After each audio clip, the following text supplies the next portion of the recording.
अस्सलाम वालेकुम नाज़रीन। पीर पंचाल डायरीज देखने वाले तमाम नाज़रीन को महमूद ख्वाजा का सलाम पहुंचे। नाज़रीन, पीर पंचाल डायरीज में हम अक्सर पीर पंचाल के मुद्दे, पीर पंचाल की मुश्किलात जो हैं वो डिस्कस करते हैं।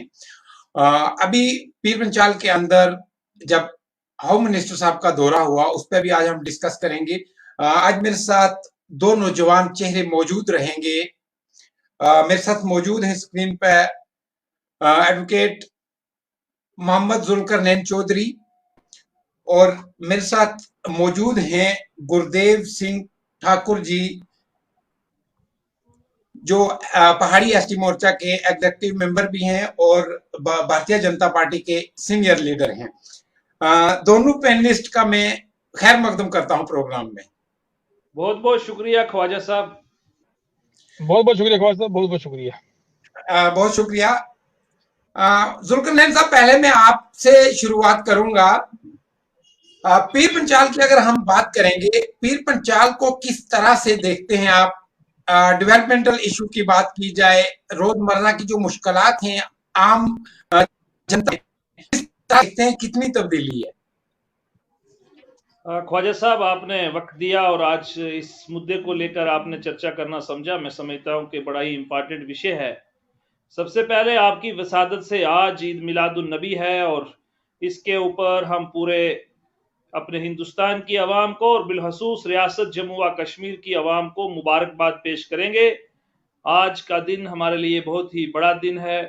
आज के दिन की वसादत से ही आका नामदार मदनी तायदा जनाब मोहम्मद मुस्तफ़ा सरवर कायनात को इस दुनिया में रब्बुल इज़्ज़त ने उतारा। और आज जिस टॉपिक को आपने चूज किया ख्वाजा साहब, हिताई पीर पंचाल और उसकी डेवलपमेंट, मुझे बड़ी खुशी होती कि आज ठाकुर साहब और हमारी इस जनरेशन में या आपके जनरेशन में आज बहुत सारी नई तब्दीलियों की बात जम्मू कश्मीर में होती और पीर पंचाल के लिए भी होती। लेकिन बदकिस्मती से 70 साल सियासत भी रही, तारीख भी है और यहाँ डेवलपमेंट भी हुई, लेकिन आज भी हिताए पीर पंचाल उन तमाम फैसिलिटी से महरूम है जो आज वहां होनी चाहिए। अभी पिछले दिनों में आपने देखा ख्वाजा साहब के सरजमीन पुंछ और राजौरी का इलाका खून से भरा हुआ। ये बात मैं इसलिए कह रहा हूं कि आपने देखा एक एक्सीडेंट हुआ, 12 लोग पुंछ में, 5-6 लोग राजौरी के अंदर उस एक्सीडेंट का हिस्सा बन गए। यहाँ लोगों की जानें खत्म हो गई। एक दिन हम सब के लिए वो खबर थी, न्यूज थी, और दूसरे दिन हम उस इशू को भूल गए। मुझे याद है कि उससे पहले अगर आपने मुगल रोड के ऊपर जो एक्सीडेंट बच्चियों का हुआ था, जो मुगल रोड में हुई थी, उसमें काफी सारे बच्चियों की जान चली गई, वो भी दर्द आज तक हमारे सीनों में उसी तरह है। और जहां से मेरे भाई ठाकुर साहब आते हैं, खवास रोड को हमेशा इन्होंने उजागर किया। बुद्धल का एक बहुत पुराना, बहुत पिछड़ा हुआ इलाका है, लेकिन वो खवास रोड जो है उसकी खस्ता हाली हमें तब पता चली जब हमारे भाई ठाकुर साहब वहां से बात करते थे। राजौरी थन्ना मंडी सुरनकोट रोड का अगर हमने उस इश्यू को हाईलाइट ना किया होता, गवर्नमेंट ऑफ इंडिया से जो हमसे कोशिश हो सकती थी, सिर्फ हमने नहीं की, बहुत सारे लोगों ने की, तो वो मुद्दा आज का आज वैसे का वैसा होता। मैं ये बुनियादी तौर पर आपको गिनवाना चाहता हूं कि सबसे पहला सोर्स एंड कनेक्टिविटी जो है उससे भी आज हिता पीर पंचाल अभी तक महरूम है। सड़कों की कंडीशन की बात मैंने की है।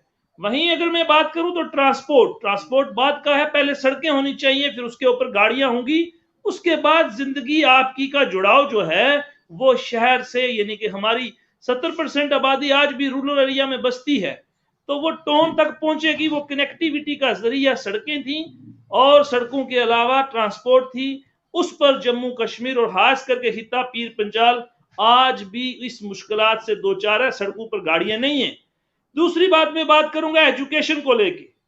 तो एजुकेशन, एक बच्चा आज खवास में पढ़ रहा है, दूसरा बच्चा जम्मू में पढ़ रहा है, कंपीट करना बड़ा मुश्किल होता है। और एजुकेशनल लेवल के ऊपर हमारे इलाकों की आज भी खस्ता हाली है। आज भी जो स्कूलों की अपग्रेडेशन है, एक स्कूल में 18 बच्चे नहीं है, उस्ताद हैं 18, लेकिन बच्चे वहां 15 हैं। जिस स्कूल के अंदर ख्वाजा साहब या जिस हाई सेकेंडरी के अंदर बच्चों की तादाद कम है, स्टाफ ज्यादा है, लेकिन जहां स्टाफ कम है, बच्चों की तादाद ज्यादा है, तो हम उसको बैलेंस करने में भी नाकाम साबित होते हैं। एजुकेशन के लिहाज से भी अगर मैं बात करूं तो आज भी हमारे स्कूलों में जो फैसिलिटी स्टाफ की जितनी होनी चाहिए थी वहां नहीं है। हेल्थ सेक्टर की बात करेंगे ख्वाजा साहब, बड़ी कोशिश की गई। आपको मालूम है राजौरी और पुंछ का जो इलाका है वहां पर एक गवर्नमेंट मेडिकल कॉलेज राजौरी के पास है, पुंछ के पास नहीं है। मुझे खुशी होती होम मिनिस्टर साहब अभी आए हुए थे हमारे राजौरी में। ये बहुत बड़ी बात थी कि आपने होम मिनिस्टर ऑफ इंडिया को, जिसमें ठाकुर साहब का भी योगदान है, बाकी लोगों का भी है, और पहाड़ी लोगों को मैं मुबारकबाद देना चाहूंगा जिन्होंने होम मिनिस्टर साहब को राजौरी तक पहुंचाया। लेकिन बड़ी खुशी होती कि अगर राजौरी के अंदर गवर्नमेंट मेडिकल कॉलेज पुंछ के लिए कोई डिमांड होती। आपको रेलवे लाइन की तरफ लेके चलूंगा, एक बड़ा प्रोजेक्ट है जिसके ऊपर हमारे विबोध गुप्ता जी ने एक बड़ी स्टेटमेंट पिछले 2 साल पहले दी थी कि पुंछ के अंदर हम राजौरी पुंछ को रेलवे लाइन के साथ कनेक्टिविटी करेंगे। बजट हो गया, पैसा आ गया, सब कुछ सैंक्शन हो गया ख्वाजा साहब, लेकिन आपकी रेलवे लाइन आज तक उसका काम शुरू नहीं हुआ। मैं आज आपको राजौर जम्मू अखनूर जो हमारा 4 लेन बना है, बहुत बड़ी बात है, मुबारकबाद है। तारीख और गवर्नमेंट जम्मू कश्मीर के अंदर नहीं, सेंट्रल गवर्नमेंट ने इस प्रोजेक्ट को कंप्लीट किया है।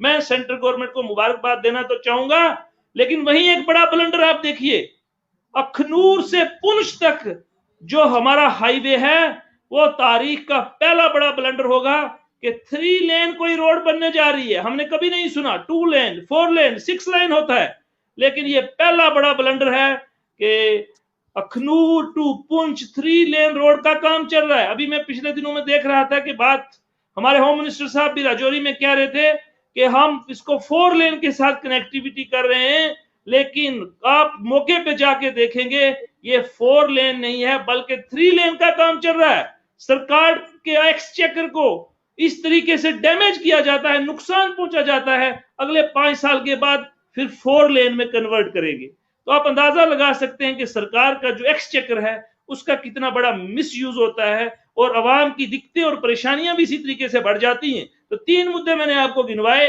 रोड और उसके ऊपर ट्रांसपोर्ट फेलियर है। मैंने आपको एजुकेशन की बात की, एजुकेशनल लेवल के ऊपर भी जिस तरह से काम होना चाहिए था उसमें भी हमारा कहीं ना कहीं अभी हम उस मकाम तक नहीं पहुंचे जहां हम होने चाहिए थे।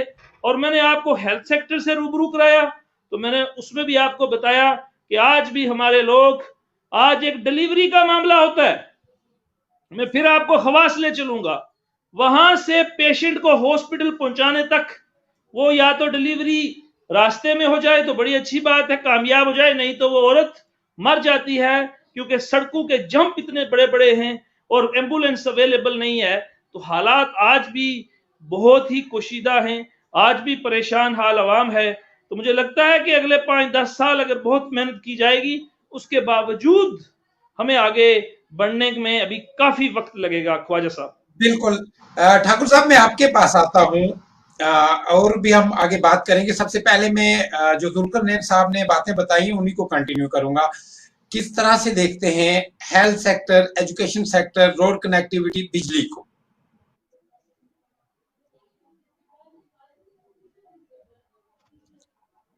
आपका माइक म्यूट है ठाकुर साहब, आपका माइक को अनम्यूट करें। जी जी, पहले तो आपका बहुत बहुत शुक्रिया कि आपने हमें अपने चैनल पे बात करने का मौका दिया, और साथ में सभी नाजरीन को ईद की बहुत बहुत मुबारक। जुल्करनैन साहब को भी बड़ी मुबारक और आपको भी। जहां तक जुल्करनैन साहब ने बातें की, बिल्कुल सही है कि हमारी जो पीर पंचाल का एरिया है वो बाकी कंट्री से या स्टेट से बिल्कुल कटा हुआ है, लेकिन जब से सेंटर में भारतीय जनता पार्टी की सरकार आई है इस पे काम हुआ है, ये जुल्करनैन साहब को ही मानना पड़ेगा और आपको ही मानना पड़ेगा। चाहे जीवल से अखनूर तक 4 लेन का काम हो, जिस तरह से अगर कोरोना बीच में ना आता तो ये पुल आज से 1.5-2 साल पहले फ्लाईओवर कंप्लीट हुआ होता, और उससे जो अखनूर से रजौरी का है, रजौरी का पुंछ तक 2 लेन का काम है वो बड़ी तेजी से चल रहा है और जल्द वो भी कंप्लीट होगा। और जो कालीधार से संगलदान का जो टनल बन रहा है वो हमारे लिए एक बहुत राहत की बात है। इसके साथ साथ जो हेल्थ सेक्टर की बात की या एजुकेशन की बात की, देखिए रूरल एरियाज में ये बड़ी शुरू से ही हमारी प्रॉब्लम रही है कि जो स्कूल हैं वहाँ पे गवर्नमेंट टीचर्स को पढ़ाने में दिक्कत आती है, या फिर वहाँ पे इंफ्रास्ट्रक्चर की प्रॉब्लम है, या जितने भी हमारे हॉस्पिटल्स हैं चाहे डिस्ट्रिक्ट में हैं, या डिस्पेंसरीज हैं, या सब सेंटर हैं, या प्राइमरी हेल्थ सेंटर हैं, उनमें प्रॉब्लम्स आती हैं। लेकिन फिर भी कनेक्टिविटी का सबसे पहले होना बहुत जरूरी है। जब कनेक्टिविटी हमारी ठीक होगी तो उसके बाद हम हर एक चीज पे बात कर सकते हैं, क्योंकि अगर कनेक्टिविटी नहीं होगी, मैं जुल्कर नैन साहब ने जैसे पहले कहा कि मैं खवास से आता हूं, जब हमारे रोड ही नहीं होगी तो फिर हम डॉक्टर को कैसे बोलेंगे, किसी प्रोफेसर को कैसे बोलेंगे, किसी प्रिंसिपल साहब को कैसे बोलेंगे, या तहसीलदार को कैसे बोलेंगे कि वो टाइमली अपने ऑफिस में पहुंचे। वो तो पहले ही उनके पास एक्सक्यूज होता है, भाई रोड नहीं है, हम पैदल आए, मेरी गाड़ी खराब होगी, जब मैं नहीं पहुंच पाया, मैं बीमार हूं। इसलिए रोड कनेक्टिविटी सिर्फ एक ऐसा जरिया है जिससे हमारी सभी प्रॉब्लम्स का हल हो सकता है। और दूसरी बात जुल्कर नैन साहब ने जो की कि होम मिनिस्टर साहब ने पुंछ के लिए भी एक मेडिकल कॉलेज का ऐलान होना चाहिए था। देखिए ये बात बिल्कुल सही है कि हर डिस्ट्रिक्ट में मेडिकल कॉलेज होना चाहिए, ताकि हमारे पेशेंट्स को भी और जो हमारे मेडिकल स्टूडेंट्स होते हैं उनको भी और सीटें इंक्रीज हों, जिससे हमारे ज्यादा से ज्यादा डॉक्टर हमारी सीट से निकलें। लेकिन मुझे लगता है कि होम मिनिस्टर साहब इस बार राजौरी और बारामूला में स्पेशल पहाड़ी लोगों की बात करने आए थे और गुज्जर बकरवाल लोगों की बात करने आए थे, और वो उन्होंने बड़ी बेबाकी से की।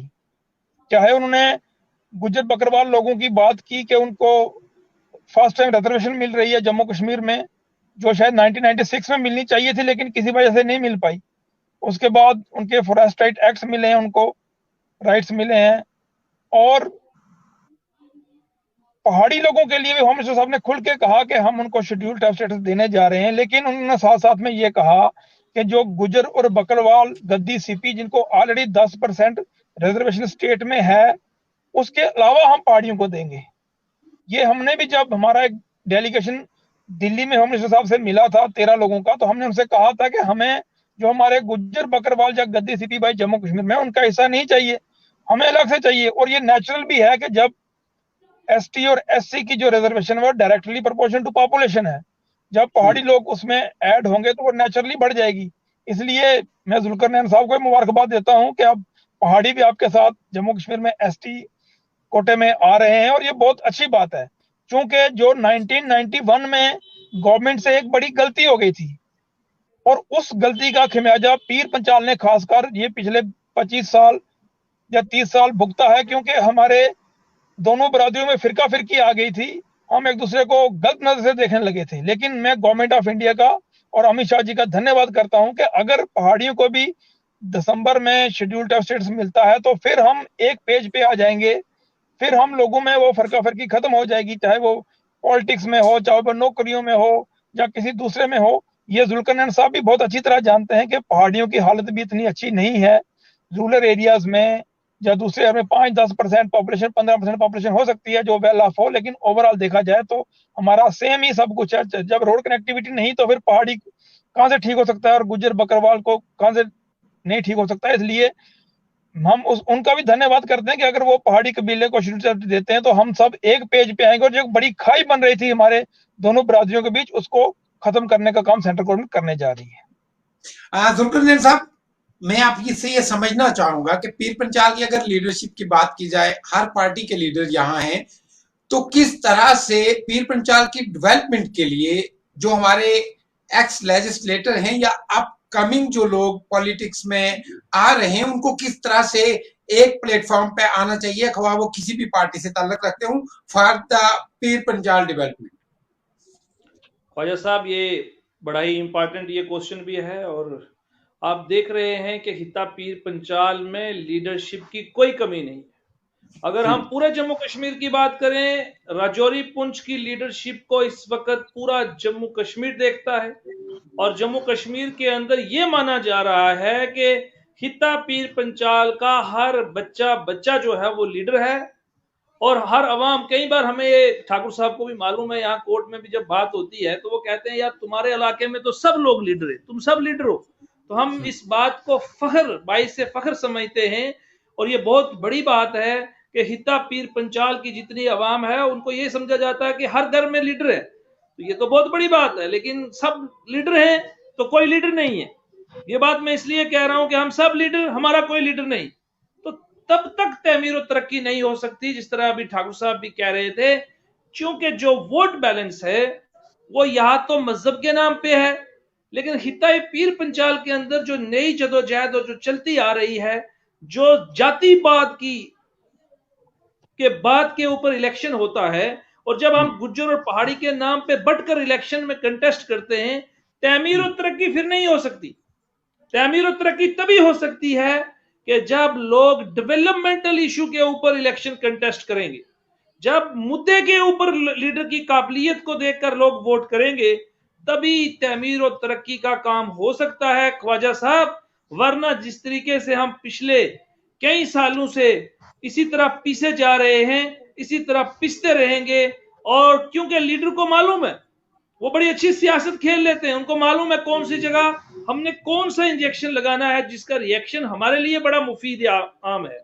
तो मैं आपको ये बताना चाहता हूं कि राजौरी और पुंछ की आवाम को अपनी डेवलपमेंटल इशू के ऊपर जब तक वो इकट्ठे नहीं होंगे, तब तक राजौरी और पुंछ की तरक्की नहीं हो सकती। लेकिन अब इकट्ठे कैसे हो सकते हैं?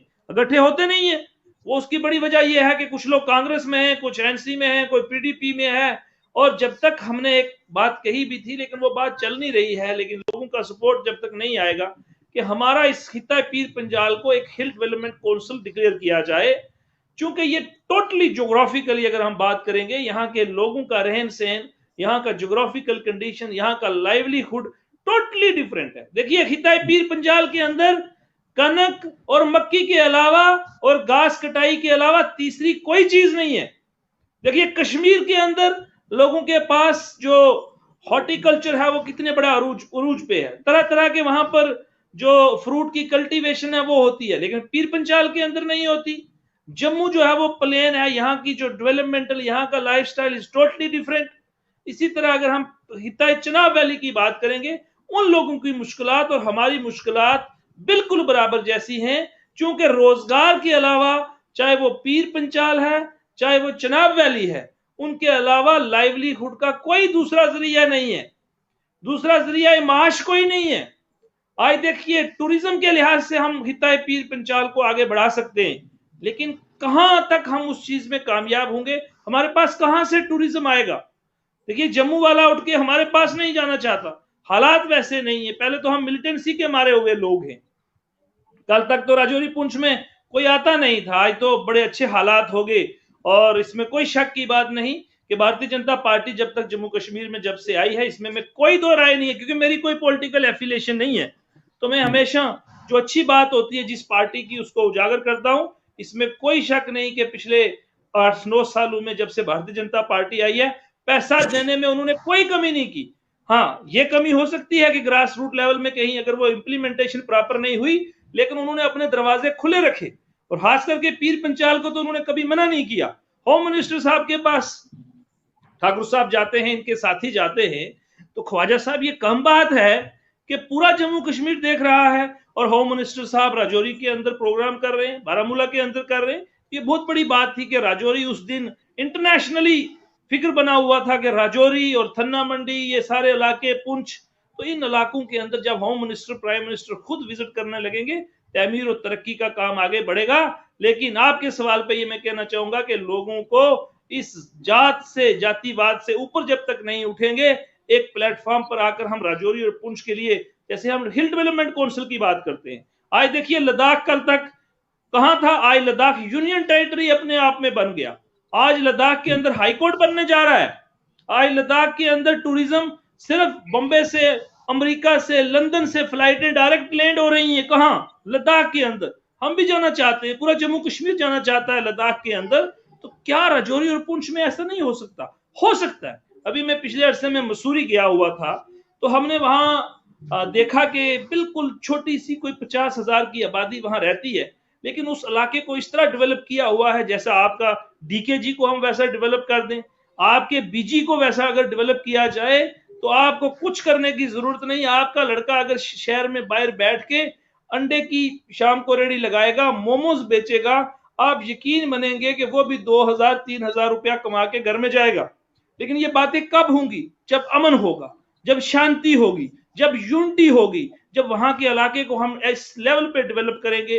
टूरिज्म के लिहाज के अलावा मुझे कोई बड़ी बात नहीं लगती। आज आपके पास पीर की गली है, लेकिन आज भी पीर की गली में आप 15 मिनट या 20 मिनट खड़े नहीं हो सकते। हवाएं तेज चलती है, बैठने के लिए जगह नहीं है और सरकार उसको इग्नोर करना चाहती है। डिस्ट्रिक्ट के पुंछ का हिस्सा है ये पीर की गली। तो कई बार तो मुझे डर लगता है कि कहीं इसको भी हमसे ना लूट लिया जाए, कहीं इसको भी किसी और डिस्ट्रिक्ट के साथ शामिल ना किया जाए। ये जम्मू का हिस्सा है, ये पुंछ का हिस्सा है और इस पर राजौरी पुंछ के लोगों का हक है। तो अगर हम इसको इस लेवल से डेवलप करें और लोगों के लिए रोजगार के सिलसिले खोलें तो तहमीर और तरक्की तभी हो पाएगी। बिल्कुल गुरुदेव जी, मैं जो आपने जदोजहद की पहाड़ी को लेके उस पर भी बात करूंगा, लेकिन उससे कबल में जो जुल्फिकार नैन साहब ने दो बातें बताई हैं उनका मैं जवाब लेना चाहूंगा। हिल कौंसिल डेवलपमेंट की बात की और पीर पंचाल को टूरिज्म के मैप पे लाने की बात की। किस तरह से, जिस तरह से आपने ये जदोजहद लड़ी है, इसी तरह से आप पीर पंचाल का पूरा यूथ अगर मिलके बिना पार्टी लेवल से उठ के, क्या आप ऐसी जदोजहद भी लड़ने के कोई इरादा रखते हैं?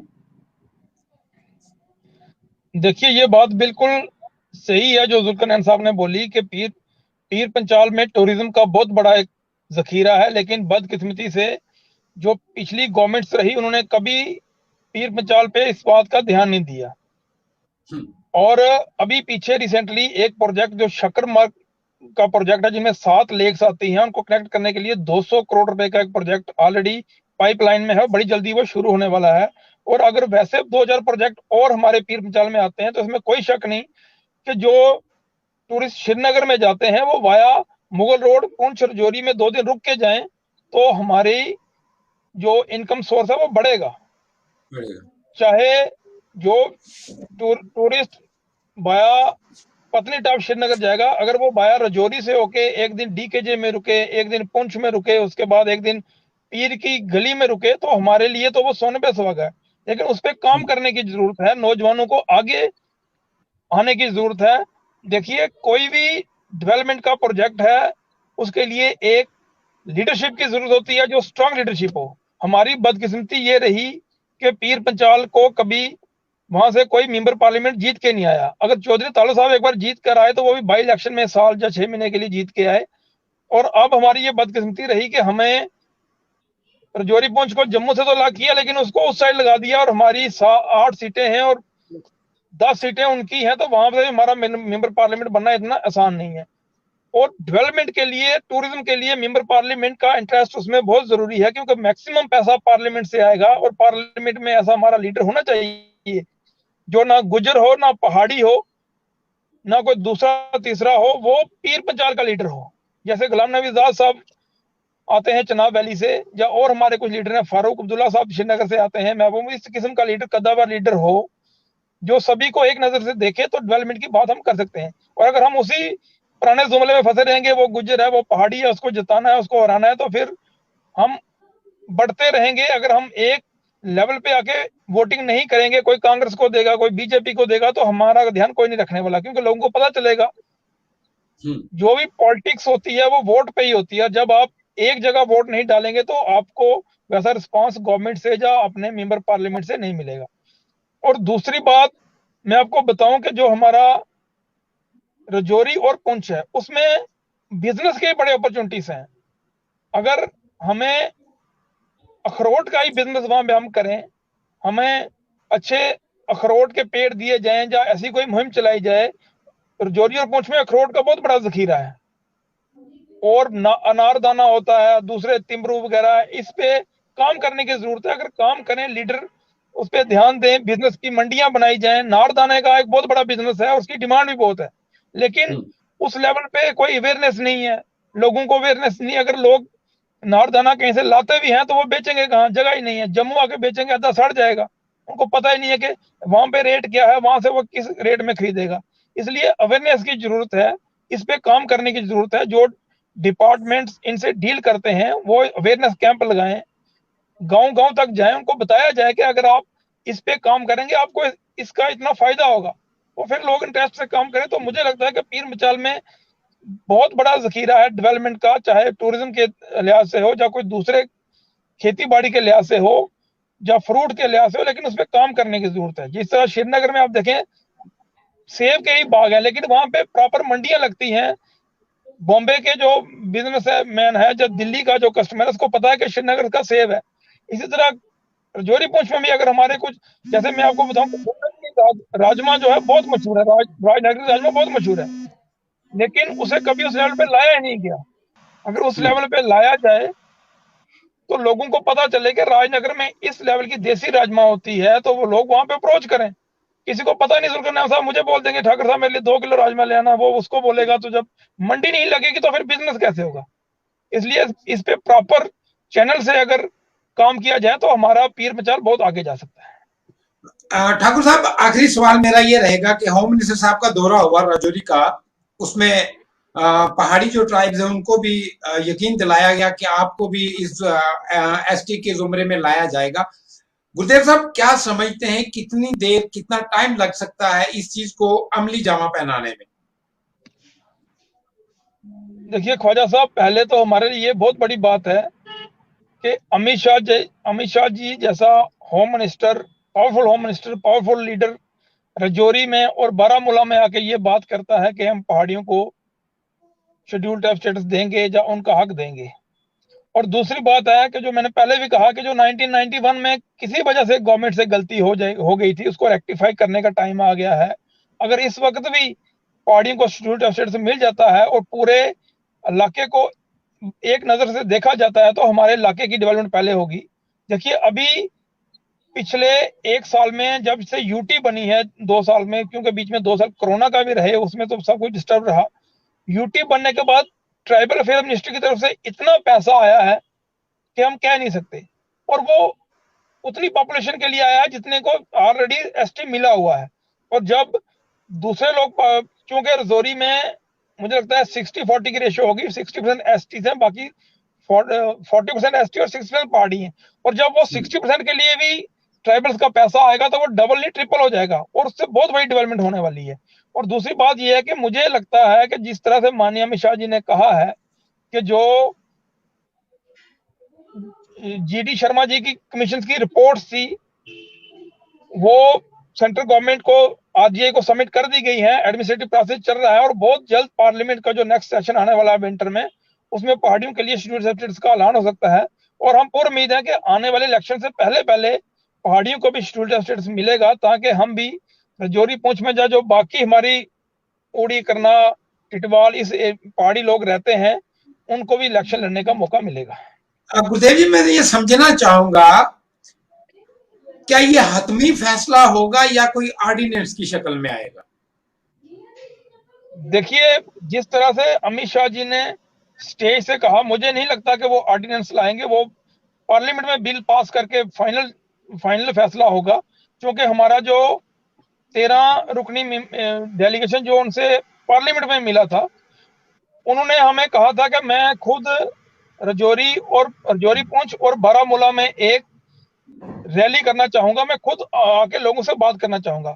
और जिस तरह से चाहे पहाड़ी कबीले के लोग आए, चाहे गुजर बकरवाल लोग भी उसमें शामिल थे, मैं नहीं कहूंगा कि वो नहीं आए, लेकिन जिस तरह का सैलाब रजौरी की रैली में था ना, तो आज से पहले, इससे पहले 2014 में प्राइम मिनिस्टर मोदी जी की रैली भी रजौरी में हुई थी, लेकिन इतनी पब्लिक उस रैली में भी नहीं थी।